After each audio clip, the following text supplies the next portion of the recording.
મિત્રો, engineers education ચેનલમાં આપ સર્વેનું સ્વાગત છે.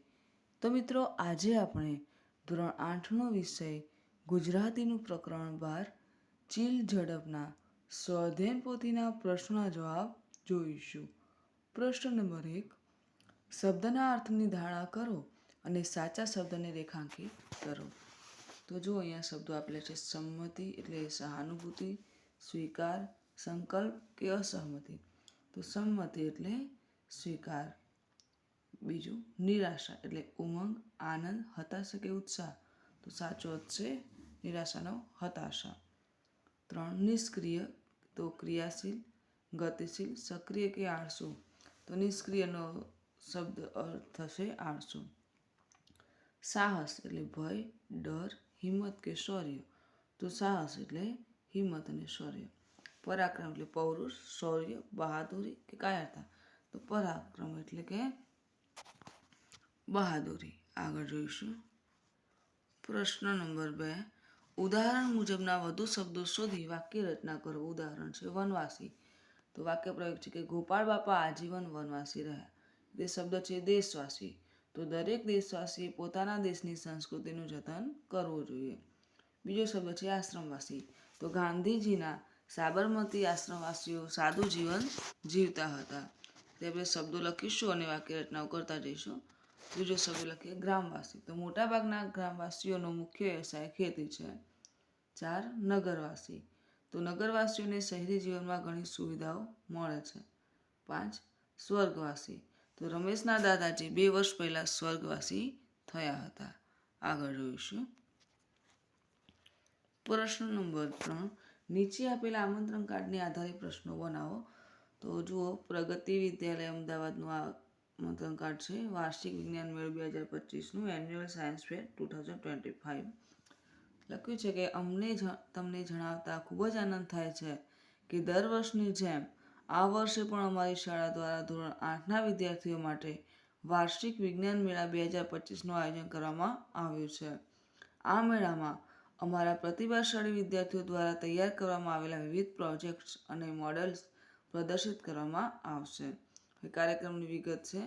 તો તારીખ છે શુક્રવાર 15 ઓગસ્ટ 2025. સમય છે સવારે 9:30થી બપોરે 3 કલાકે. સ્થળ છે શાળાનું સભાગૃહ, પ્રગતિ વિદ્યાલય અમદાવાદ. ખાસ આકર્ષણ શું છે?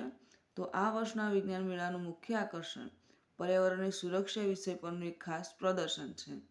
આપ સૌ પધારીને અમારા વિદ્યાર્થીઓનો ઉત્સાહ વધારશો એવી વિનંતી છે. સંપર્કમાં નામ લખેલા છે શિક્ષક તો શ્રીમતી મીના પટેલ, વિષય એમનો વિજ્ઞાન અને ટેકનોલોજી. મોબાઈલ નંબર છે 1234567890. એટલે સુવિચાર લખ્યું છે કે સતત પ્રશ્નો પૂછતા રહો, કારણ કે જ્ઞાન એક પ્રવાસ છે, મંજિલ નથી. હવે આના આધારે આપણે પ્રશ્નો પૂછીશું. તો પ્રથમ પ્રશ્ન પૂછીએ કે આ કાર્યક્રમનું આયોજન કઈ શાળા દ્વારા કરવામાં આવ્યું છે. બીજો પ્રશ્ન, આમંત્રણ કાર્ડમાં શેના આયોજન વિશે જણાવવામાં આવ્યું છે. 3. કાર્યક્રમનું સ્થળ કયું છે. પ્રશ્ન 4. વિજ્ઞાન મેળામાં વિદ્યાર્થીઓ દ્વારા શું પ્રદર્શિત કરવામાં આવશે. અને પ્રશ્ન 5 કે વિજ્ઞાન મેળાની તારીખ અને સમય શું છે. આગળ જોઈશું. પ્રશ્ન 4. ઘટના પ્રમાણે વાક્ય ગોઠવો. તો આજે સવારે રાહુલ અને તેના મિત્રો પર્વત પર ચડવા ગયા હતા. તેઓએ ત્યાં એક જૂનો કિલ્લો જોયો જે ખૂબ જ રહસ્યમય લાગતો હતો. કિલ્લાની અંદર જતાં તેમને એક ગુપ્ત રસ્તો મળ્યો, જેનાથી તેઓ એક અંધારા ઓરડામાં પહોંચ્યા. ત્યાં એક જૂની પેટી પડેલી હતી. રાહુલે હિંમત કરીને પેટી ખોલી તો અંદર ઘણા કિંમતી ઘરેણાં અને સોનામહોરો હતા. બધા મિત્રો ખુશ થઈ ગયા. આ ખજાનો તેમણે ગામના સરપંચને સોંપ્યો. સરપંચે તેમના સાહસ અને પ્રામાણિકતાની પ્રશંસા કરી. આ ઘટના પછી તેઓ સાહસિક રાહુલ અને તેમના મિત્રો તરીકે ઓળખાવા લાગ્યા. હવે નીચે આપેલા જે વાક્યો છે એને આપણે ઘટનાક્રમ પ્રમાણે ગોઠવીશું. તો જો પહેલાં વાક્ય છે કે આ ખજાનો તેમને ગામના સરપંચને સોંપ્યો. બીજું વાક્ય, આ ઘટના પછી તેઓ સાહસિક રાહુલ અને તેના મિત્રો તરીકે ઓળખાવા લાગ્યા. ત્રીજું વાક્ય કે તેઓએ ત્યાં એક જૂનો કિલ્લો જોયો જે ખૂબ રહસ્યમય લાગતો હતો. 4. રાહુલે હિંમત કરીને પેટી ખોલી તો અંદર ઘણા કિંમતી ઘરેણાં અને સોનામહોરો હતી. 5. આજે સવારે રાહુલ અને તેના મિત્રો પર્વત પર ચડવા ગયા હતા. 6. કિલ્લાની અંદર જતાં તેમને એક ગુપ્ત રસ્તો મળ્યો. 7. સરપંચે તેમના સાહસ અને પ્રામાણિકતાની પ્રશંસા કરીને 8 કે ત્યાં એક જૂની પેટી પડેલી હતી. તો આ વાક્યને આપણે ઘટનાક્રમ પ્રમાણે જો અહીંયા ગોઠવેલા છે. તો પ્રથમ આવશે કે આજે સવારે રાહુલ અને તેના મિત્રો પર્વત પર ચડવા ગયા હતા. વાક્ય 2 આવશે કે તેઓએ ત્યાં એક જૂનો કિલ્લો જોયો જે ખૂબ જ રહસ્યમય લાગતો હતો. 3 કિલ્લાની અંદર જતા એક ગુપ્ત રસ્તો મળ્યો. 4 ત્યાં એક જૂની પેટી પડેલી હતી. 5 રાહુલે હિંમત કરીને પેટી ખોલી તો અંદર ઘણા કિંમતી ઘરેણાં અને સોનામહોરો હતી. 6 આ ખજાનો તેમણે ગામના સરપંચને સોંપ્યો. 7 સરપંચે તેમના સાહસ અને પ્રામાણિકતાની પ્રશંસા કરી. અને 8 કે આ ઘટના પછી તેઓ સાહસિક રાહુલ અને તેના મિત્રો તરીકે ઓળખાવા લાગ્યા. આ પ્રમાણે તમારે ઉપર જોઈને ફક્ત વાક્યોને ઘટનાક્રમ પ્રમાણે ગોઠવવાના છે. આગળ જોઈશું. પ્રશ્ન નંબર 5. નીચે આપેલા દરેક પ્રશ્ન માટે યોગ્ય વિકલ્પ પસંદ કરી તેની સામે સાચાની નિશાની કરો. 1. ચીલ ઝડપ શબ્દનો સાચો અર્થ કયો છે? ઓપ્શન એ ધીમેથી પકડવું, ઓપ્શન બી સમડીની જેમ ઝપાટાબંધ ઝૂંટવી લેવું અને ઓપ્શન સી ઊંચા અવાજે બોલવું.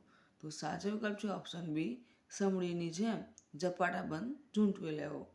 પ્રશ્ન 2. પોલીસ કોઈ ચોરને પકડ્યા પછી જે તપાસ કરે તેને શું કહેવાય? ઓપ્શન એ ઝડતી, ઓપ્શન બી ખાતરી અને ઓપ્શન સી ખટલો. તો સાચો વિકલ્પ છે ઓપ્શન એ ઝડતી. પ્રશ્ન 3. કમનસીબ શબ્દનો સમાનાર્થી શબ્દ કયો છે? ઓપ્શન એ દુર્ભાગ્ય, ઓપ્શન બી પ્રતિષ્ઠા અને ઓપ્શન સી ઉગ્રતા. તો સાચો વિકલ્પ છે ઓપ્શન એ દુર્ભાગ્ય. આગળ જોઈએ. પ્રશ્ન 4. માયા દ્વારા ઊભી થતી ઝંઝાર માટે એક શબ્દ આપો. ઓપ્શન એ હાથ ચાલાકી, ઓપ્શન બી શિકારો અને ઓપ્શન સી માયાજાળ. સાચો વિકલ્પ છે ઓપ્શન સી માયાજાળ. પ્રશ્ન 5. નીચેનામાંથી કયો શબ્દ ક્રોધનો સમાનાર્થી છે? ઓપ્શન એ ઘા, ઓપ્શન બી ઉગ્રતા અને ઓપ્શન સી ક્ષોભ. તો સાચો વિકલ્પ છે ઓપ્શન બી ઉગ્રતા.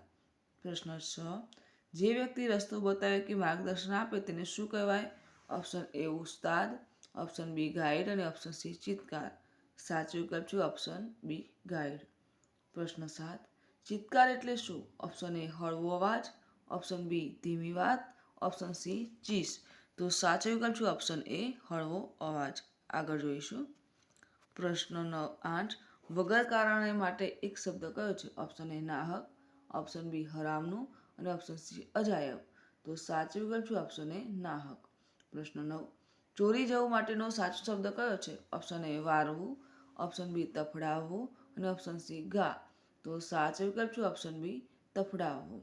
પ્રશ્ન 10. જાદુના ખેલમાં કરવામાં આવતી હાથની ચાલાકી માટેનો એક શબ્દ કયો? ઓપ્શન એ માયાજાળ, ઓપ્શન બી શિકારો, ઓપ્શન સી હાથ ચાલાકી. સાચો વિકલ્પ છે ઓપ્શન સી હાથ ચાલાકી. આગળ જોઈએ. પ્રશ્ન નંબર 6. આપેલા રૂઢિપ્રયોગોમાંથી કોઈ પણ રૂઢિપ્રયોગ પસંદ કરો. હવે તમારા મિત્ર સાથે મળીને એક નાનકડો સંવાદ તૈયાર કરો. આ સંવાદમાં તમારે તમારા પસંદ કરેલા રૂઢિપ્રયોગનો ઉપયોગ કરવાનો છે અને સંવાદ પૂરો થઈ જાય પછી તમારે તે વર્ગમાં રજૂ પણ કરવાનું છે. તો જો અહીંયા રૂઢિપ્રયોગો આપેલા છે કે સૂર પુરાવો એટલે કે ચાલતી વાતને ટેકો આપવો, ઘ મારવો એટલે આમ તેમ ફાફા મારવો, રાતા પીળા થઈ જવું એટલે કે ઉશ્કેરાઈ જવું, મોં ચડાવવું એટલે રીસાઈ જવું, પેટીયું રડવું એટલે જીવન નિર્વાહ માટે કમાવવું અને ગાણું ગાવું એટલે એકની એક વાત વારંવાર કહેવી. હવે આપણે સંવાદની રચના કરી અને શાળામાં ભજવીશું. તો રમેશ કહે છે કે અરે યાર, કાલથી તું એક જ વાત કહે છે કે મારે નવી સાયકલ લેવી છે. સુરેશ કહે છે તો શું, મને બહુ ગમે છે એટલે કહું છું. રમેશે કહ્યું પણ હવે તો તું ગાણું ગાવાનું બંધ કર. સુરેશે કહ્યું સારું સારું, હવે નહીં કહું, પહેલાં મને મારી જૂની સાયકલ રિપેર કરવામાં મદદ તો કર. રમેશ કહે છે કે હા, એ તો જરૂર કરીશ. આગળ જોઈશું. પ્રશ્ન નંબર 7. કૌંસમાં આપેલા શબ્દો વડે ખાલી જગ્યા પૂરો. કૌંસમાંના શબ્દો છે ગા, ઝડતી, ગોંધાઈ, ઈશારો, ક્ષોભ, વાર્યો, ચીલ ઝડપ, હરામના અને ઉગ્ર. પ્રશ્ન વાક્ય નંબર 1. પોલીસે ચોરની એવી ખાલી જગ્યા કરી કે બધો ચોરાયેલો માલ મળી ગયો તો ઝડતી કરી. 2. મેં મારા મિત્રને ખાલી જગ્યા કરીને બોલાવ્યો તો ઈશારો કરેલા. 3. પરીક્ષામાં ઓછા ગુણ આવતા મને ખૂબ ખાલી જગ્યા થયો તો ક્ષોભ થયો. 4. આ ખાલી જગ્યા પૈસા આપણને ક્યારેય શાંતિ નહીં આપે તો હરામના. 5. પાંજરામાં ખાલી જગ્યા રહેલા પક્ષીને ઉડવું ગમતું નથી તો ગોંધાઈ રહેલા પક્ષીને. 6. મોહનનો સ્વભાવ ખૂબ ખાલી જગ્યા છે તો ઉગ્ર છે. આગળ જોઈશું. વાક્ય નંબર 7. બજારમાં એક વ્યક્તિનું પર્સ ખાલી જગ્યા થઈ ગઈ તો ચીલ ઝડપ થઈ ગઈ. 8. મેં તેને ચોરી કરતા ખાલી જગ્યા હતો પણ તું માન્યો નહીં. તો મેં તને ચોરી કરતા વાર્યો હતો પણ તું માન્યો નહીં. આગળ જોઈશું પ્રશ્ન નંબર 8. સંવાદ પૂર્ણ કરો. તો જો અહીંયા સંવાદ છે, આપણે પૂર્ણ કરીશું. તો આજે વર્ગમાં રજા છે. શાળાના બગીચામાં રમત રમવા માટે બાળકો ભેગા થયા છે, પરંતુ રમતી વખતે તેઓએ એક પક્ષીના માળાને તોડી નાખ્યો. માળામાં નાના બચ્ચા હતા. બાળકોને પોતાની ભૂલનો અહેસાસ થાય છે અને તેઓ શું કરવું તે વિશે ચર્ચા કરી રહ્યા છે. તો નિશા કહે છે કે અરે વિમલ, આ બધું શું થઈ ગયું? આપણાથી આ પક્ષીનો માળો તૂટી ગયો. જો આમાં તો નાના બચ્ચા પણ છે. મને ખૂબ દુઃખ થાય છે. વિમલે કહ્યું, હા નિશા, મારાથી પણ ભૂલ થઈ ગઈ. આપણે રમવામાં એટલા મશગુલ હતા કે આમાં ધ્યાન જ ન રહ્યું.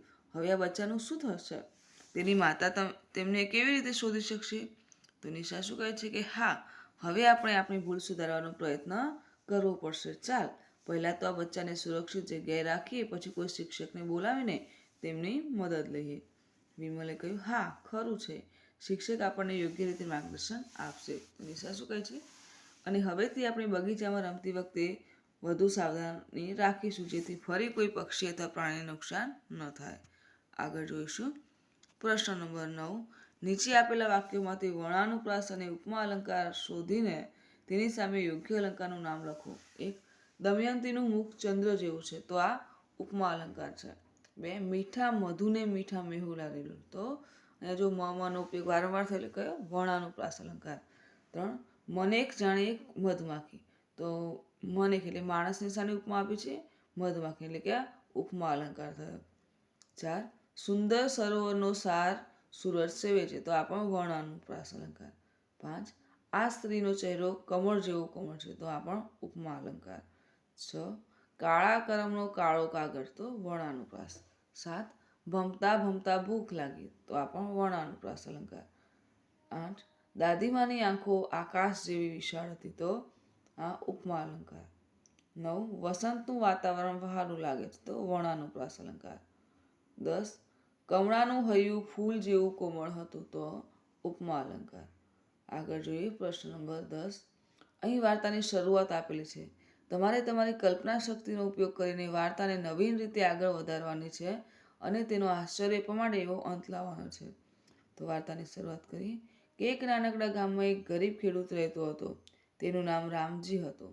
રામજી દિવસ રાત ખેતરમાં ખૂબ મહેનત કરતો, પણ વરસાદ ઓછો પડવાને કારણે તેને જોઈતું ફળ મળતું નહોતું.